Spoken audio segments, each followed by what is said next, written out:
So hello guys, আমি পাখি daily ব্লগে তোমাদের সবাইকে স্বাগতম। তো তোমরা আগের ব্লগে দেখতেই পেয়েছো যে আমি দেখিয়েছি আমরা এসেছি মামা বাড়িতে, আর এখানে হচ্ছে পুজো দিতে এসেছি, আমাদের মানসা ছিল তাই। আর এই ঘাটটা দেখো অনেক সুন্দর লাগছে, পুরো ফুলে ভরে আছে। আর দেখো সকালবেলাতেই কত লোক হয়েছে, কারণ আজকে স্নান তো এই জন্য এত ভিড় হয়েছে। তো আমরা প্রসাদ দিয়ে এই যে বাসার পথ ধরলাম, এখন বাসায় যাব। আর এখানে হচ্ছে তোমরা একটা মন্দির দেখতে পাচ্ছ, এই মন্দিরটা হচ্ছে নতুন করেছে, আর ভাবছি এই মন্দিরটা একদিন এসে তোমাদেরকে ভিডিও করে দেখাবো। মন্দিরটা অনেক সুন্দর হয়েছে, তোমরা তো একটু বাইরে থেকে দেখতেই পেলে, আমি যেদিন পুরোপুরি দেখাই সেদিন দেখতে পারবে। আর এখানে হচ্ছে একটা মন্দির, এই মন্দিরের ঠাকুর অনেক জাগ্রত। এটা হচ্ছে যে সিমেন্টের ঘর, উপরে টিন দেওয়া, ওটা হচ্ছে দুর্গাপূজা হয় সব, মানে দুর্গাপূজা যখন হয় তখন দুর্গাপূজা হয়। আর এইটা একটা ঠাকুর, আর ওই যে কালী ঠাকুর, ওইটা একটা মন্দির। তো এই যে তোমাদের তো এটা দেখিয়ে দিলাম, এটা হচ্ছে মানিকগঞ্জের। তো এখন হচ্ছে আমরা বাড়ির উদ্দেশ্যে রওনা দিলাম, মানে এত বছর পর এসেছি, সব কিছু দেখতে দেখতে যাচ্ছি, খুব ভালো লাগছে। আর আমার গ্রাম তো অনেক ভালো লাগে, তোমাদের কেমন লাগে জানাবে তো। এই যে আমরা হচ্ছে মামা বাড়িতে এসেছি। একটু দন্না হাত ব্যথা হয়ে গেছে, হাত ব্যথা হয়ে গেছে।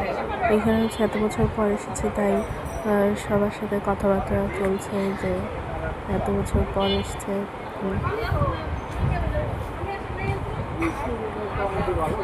আর এখানে হচ্ছে এখনই মানে স্নান সেরে এখনই আসার কারণটা হচ্ছে কি, মামা হচ্ছে শনিবারে শনিনারায়ণের পুজো করবে, তো এই জন্য একবারে নিমন্ত্রণও দিয়ে যাওয়া হবে, আবার এত বছর পর আমরা এসেছি, দেখাও করা হয়ে যাবে।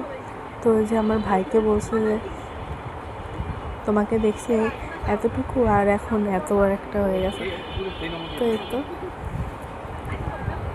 সবাই অনেক আমরা মজা করেছি, যেহেতু এত বছর পর মামা বাড়িতে গেছি। আর গ্রামের দৃশ্য সবারই ভালো লাগে।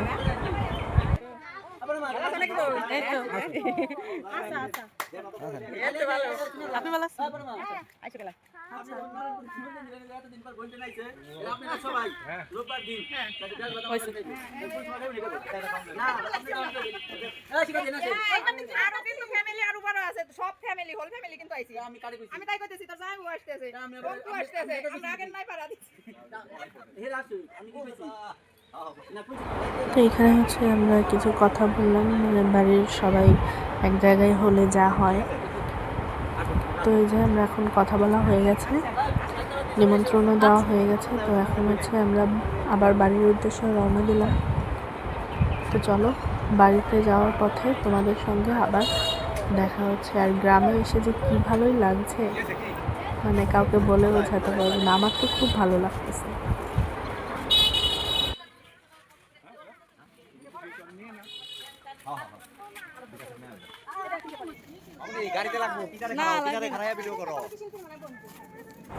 তো এই যে আমরা সবাই কথা বলতে বলতে, গল্প করতে করতে, হাঁটি হাঁটি পাপা করে চলেই এসেছি। আর এই যে আমার ভাই হচ্ছে দোকান থেকে কী কিনবে, তাই ওরা দাঁড়িয়েছে। তো আমরা আবার সবাই রওনা দিলাম। তো যে সামনেটা হচ্ছে আমার মামি, তারপরে মাসি, আর পেছনে হচ্ছে আমার মা। তো এই যে আমরা বাড়ির কাছে চলেই এসেছি, ওই যে সামনে দোকানটা দেখতে পাচ্ছ, ওইটার পাশে একটুখানি এগোলেই মামার বাসা। আর এইখানে হচ্ছে গাব গাছ দেখতে পাচ্ছি। তো ওরা বলছে যে পাকা গাব আছে নাকি, তাই বললো যে গাছ থেকে পেরে নিই। তো গ্রামের মানুষ তো কারো গাছ থেকে পারলে এসব কিছু হয়তো বলে না। আর আমরা যেহেতু শহর থেকে গেছি, গ্রামের একটা তো থেকেই যায় না।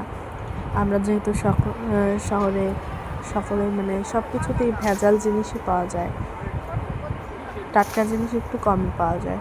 তো বললো যে টাটকা টাটকা জিনিস একদম গাছ থেকে পেরে দিই, তোরা খা।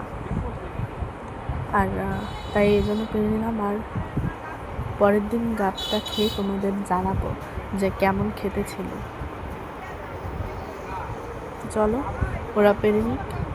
আমরা মহিলারা সবাই দেখি, আর ওই যে আমার মামি মা ওরা হচ্ছে যে একটা পড়তেছে ওই বাঁশ দিয়ে বাড়ি দেওয়ার সাথে আরেকটা পড়ছে ওরা দুজন হচ্ছে ওইগুলোই নিচ্ছে।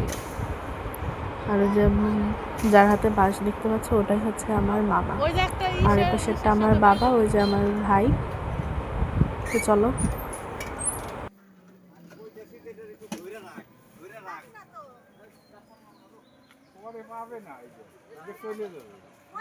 তোমরা দেখলে কেবলমাত্র মানে ওই গাড়িটার সাথে আমার ভাইয়ের লেগে যায়নি, অল্পের জন্য মামা ধরে ফেলেছিল। তো যাই হোক, আজকের ব্লগটা হয়তো তোমাদের কাছে খুব ভালো লাগবে। তো আজকের ব্লগটা এই পর্যন্তই। আর আমি হচ্ছে যেখান থেকে প্রসাদ নিয়ে এসেছিলাম, তো ওই প্রসাদটা আমরা খেয়ে নিয়েছি, তোমাদেরকে আর দেখানো হয়ে ওঠেনি। তো আজকের মতো বাই।